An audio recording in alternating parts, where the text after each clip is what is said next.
बहुत लोग हैं ना, हेयर कलर को लेके बहुत कंफ्यूज होते हैं। जैसे कि ये हेयर कलर क्या होता है, उसमें ये ग्लोबल हेयर कलर क्या होता है, रूट टचअप क्या होता है, हाइलाइट्स क्या होता है। फ़ोन आते हैं मुझे तो सीधा कहते हैं कलरिंग करना है, लेकिन उन्हें नहीं पता होता है कि कौन सा कलरिंग करना है। तो मैं बहुत ही सिंपल लैंग्वेज में आप लोगों को बताने वाली हूँ कि कलरिंग क्या होता है। ठीक है, अब कलरिंग हम करते हैं, सबसे बेसिक चीज़ें लोग करवाते हैं कलरिंग ग्रे कवरेज के लिए, मतलब सफ़ेद बालों के लिए। जैसे सफ़ेद बाल एज होता है, धीरे धीरे सफ़ेद बाल आने लगते हैं। लोग शुरू में नहीं करवाते कलर, लेकिन जैसे जैसे बाल बढ़ने लगते हैं तो फिर उन्हें जब बाल दिखने लगते हैं कि सफ़ेद बाल मुझे होने लगे, तो फिर वो पार्लर में जाते हैं, सैलून में जाते हैं कि मुझे कलर करके दीजिए, मुझे सफ़ेद बालों को हटाना है। तो उस कंडीशन में हम क्या करते हैं, यहाँ से लेके रूट से लेके पूरे बालों पे जो हम कलर लगाते हैं, क्योंकि उस समय हमें वो ही करना है, क्योंकि पूरे बालों को हमें कलर चेंज करना है सफ़ेद बालों का। तो उस कंडीशन में हम पूरे बालों को कलर करते हैं, और वो जो पूरे बालों को कलर करते हैं उसे ही ग्लोबल हेयर कलर कहते हैं। ग्लोबल, ग्लोबल समझ में आ रहा है ना, ग्लोबल हेयर कलर कहते हैं। उसमें एक भी बाल हमें छोड़ना नहीं है, पूरे बालों को कवर करना है। तो ग्लोबल हेयर कलर सफ़ेद बालों के लिए हमने कर दिया। अब एक बार तो हमने पूरे बालों को ग्लोबल हेयर कलर कर दिया है। अब 1 से 1.5 महीने बाद क्या होता है कि पूरे बालों का कलर तो नहीं जाता है, लेकिन उनके रूट के पास 1 इंच, 1.5 इंच, 2 इंच कोई रुकता है। कोई 15 दिनों में ही सैलून चला जाता है कि मेरे रूट के पास हेयर कलर मेरे फिर से सफ़ेद दिखने लगे।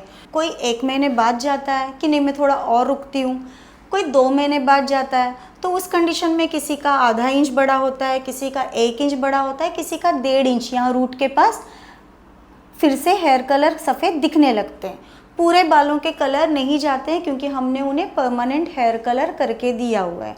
अब रूट के पास तो रिग्रोथ के बाल तो आने ही वाले हैं, नेचुरली तो बाल बढ़ने ही वाले हैं, किसी के भी, सबके बढ़ते हैं। तो उस कंडीशन में जब वो फिर से पार्लर जाते हैं, फिर से सैलून आते हैं कि मेरे सिर्फ यहाँ पे दिख रहे रूट के पास, लेंथ पे तो नहीं दिख रहे हैं सफ़ेद, तो हम क्या करते हैं, सिर्फ जो रूट के पास बड़े हैं, ग्रेज हुए हैं, जो सफ़ेद हुए हैं, सिर्फ उसी पे हम कलर लगाते हैं। सिर्फ उतने ही दूर पे हम पूरे अंदर में रूट के पास हम कलर लगाते हैं, उसी को रूट टचअप कलर कहते हैं।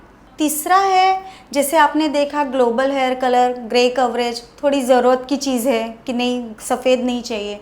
लेकिन हाइलाइट्स, जब हम हाइलाइट्स पे आते हैं तो ये बहुत ही शौकिया चीज़ है कि नहीं, मुझे थोड़ा सा फैशन करना है, मुझे थोड़ा सा अच्छा दिखना है, मेरे बालों को थोड़े से मुझे धूप में शाइन करना है या उठ के दिखना है। तो उस कंडीशन में हम हेयर को हाइलाइट्स करते हैं। जैसे पूरे बालों को हम हाइलाइट्स में कलरिंग नहीं करते हैं, जो बालों का कलर है जैसे डार्क ब्राउन है या काला है, तो उसी में कुछ हेयर को, क्लाइंट को जो कलर चाहिए, अलग अलग कलर, उस अलग अलग कलर में हम कुछ बालों को अलग शेड देते हैं, अलग कलरिंग करते हैं, जो आपके बालों में उठ के दिखता है, अलग से दिखता है, उसी को हाइलाइट्स कहते हैं। अभी हाइलाइट्स में भी बहुत सारे टेक्निक्स हैं, किसी को सिर्फ कुछ स्ट्रिप्स चाहिए होते हैं, किसी को ज़्यादा हेयर कलरिंग चाहिए होते हैं हाइलाइट्स के, और कभी कभी होता है कि नहीं मुझे सिर्फ नीचे के लेंथ पे हेयर कलरिंग करना है, तो सिर्फ नीचे के लेंथ पे जो हेयर कलर करते हैं, पूरे बाल आपके नेचुरल जैसे हैं वैसे ही रहते हैं, सिर्फ नीचे के बालों पे आपके शेड चेंज होते हैं, उसको हम ओम्ब्रे हेयर कलर कहते हैं, ओम्ब्रे हाइलाइट्स कहते हैं। और कभी कभी ऐसे होता है कि ऊपर में बहुत ही रूट के पास से थोड़ा सा छोड़ के दूर से हम कलरिंग करते हैं, और नीचे में आपके पूरे हेयर कलर चेंज हो जाते हैं, उसी को बालायाज हेयर कलरिंग कहते हैं।